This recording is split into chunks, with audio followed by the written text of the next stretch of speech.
Good morning, students. Today we'll see the closed loop speed control scheme for load commutated inverter synchronous motor drive. Okay. So for once you go through the PPT or once you go to the lecture, for any queries you can mail me back to this mail ID. Right. So we'll be starting with the closed loop speed control of load commutator inverter synchronous drive. So it employs outer, let me show you this figure, right? So as you can see here, it employs outer speed control loop, right? It employs outer speed control loop, right? And an inner current control loop with a limiter, right? So you can see this is the outer loop of speed control, right? And there is a inner loop where I am controlling the current, right? This is same like a DC motor where I have outer speed control loop and an inner current control loop, right? So the terminal voltage sensor generates, right? I'm talking about this, right? We'll see one by one now. So the terminal voltage sensor generates reference pulses of the same frequency as the machine induced voltages, right? Hope I am clear. Let me tell once again. The work of this terminal voltage sensor, is to generate the reference pulses of the same frequency as the machine induced voltages, right? The phase angle delay circuit which you see, which is the output of the phase angle delay circuit shifts the reference pulses suitably to obtain control at a constant commutated lead angle beta LC. Okay, you can see here. Okay, so what I say, the phase delay circuit is used to shift the reference pulses to obtain the control, right? So this is commutation lead angle by beta IC. Depending on the sine wave of speed error, beta IC, right? Beta IC is set to provide motoring or braking action, right?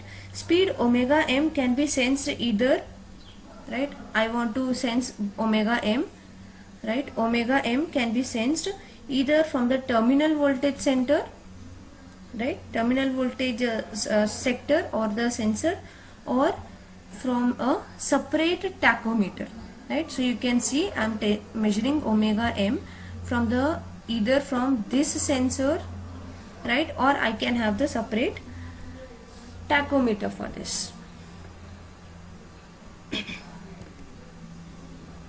right?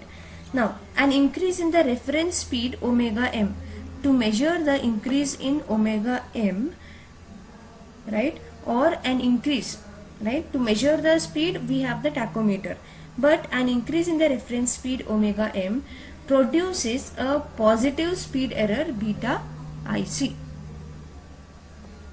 Hope I am clear, right? See, I have one reference speed, right? When this error is, when omega m is more, when there is increase in the reference speed omega m, right? Then beta IC is positive, right? So as I said, an increase in the reference speed omega m, right? An increase in omega m causes or produces a positive speed error, right? It produces a positive speed error, right?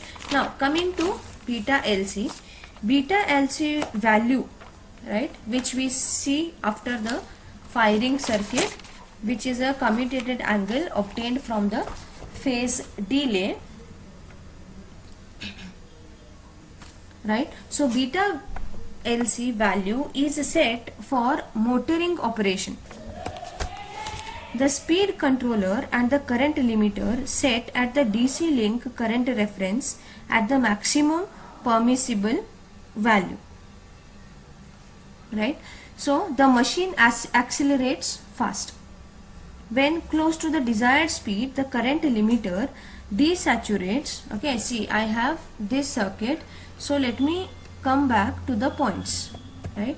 So I said, if you see this, you have to keep this figure in mind, where I have the outer speed control loop and the inner current control loop.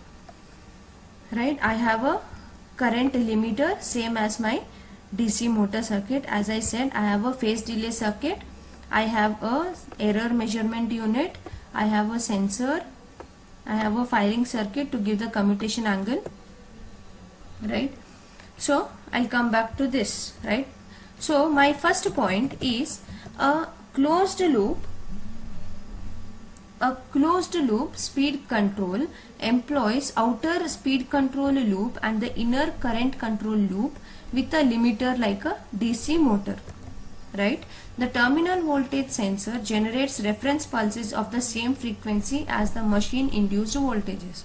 You have to read this slide and the next slide together. Okay? Because there I have given you the block diagram of it. The phase delay circuit shifts the reference pulses suitably to obtain control at a constant commutation lead angle beta LC. Depending on the sign of the speed error, beta LC is set to provide motoring or braking option. Right? Speed omega m can be sensed, I said, either from the terminal voltage sensor or from a separate tachometer. Right? And increase in the reference speed omega m produces a positive speed torque error. Right? So when you are asked for the closed loop speed control of load commutated inverter synchronous drive, your work is to highlight these points along with this circuit diagram. Right? Now I said beta LC value is set for motoring operation, the speed controller and the current limiter. Right? You can see here speed controller is here and the current and the current limiter is here. Right? So the speed controller and current limiter set the DC link current reference at a maximum permissible value. Right? Because of this the machine accelerates fast, as I told. Right? So when close to desired speed, the current limiter desaturates and the drive settles at the desired speed and at the DC link current, which balances motor and load torques. Clear up till here? Right? So similarly, a reduction in the reference speed produces a negative speed error. Right? Because of which my beta LC, right, when I have negative speed error, my beta LC would be set for the regenerative braking operation. Right? And the motor is decelerating now. Right? So when the speed error changes, sign of beta LC value is set for motoring operation and the drive settles at the desired speed. Right? So when the speed error changes sign, okay, beta LC value is set for motoring operation and the drive settles at the desired speed. I hope up till here it was clear. So when you are asked to explain the closed loop speed control, right, of the load commutated inverter, right, your work is to draw this circuit diagram. If you remember this circuit diagram by tracing these arrow marks, you can easily write the operation of this circuit. Right? Thank you. So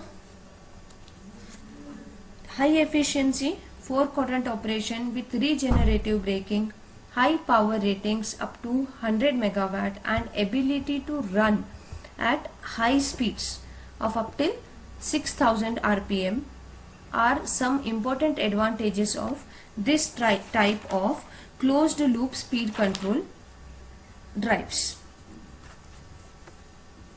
right? So some prominent applications are high speed and high power drives for compressors, conveyors, steel rolling mills, mainline traction, etc. Okay, so this completes the closed loop control system, right? Any doubts, you can get back to the mail ID.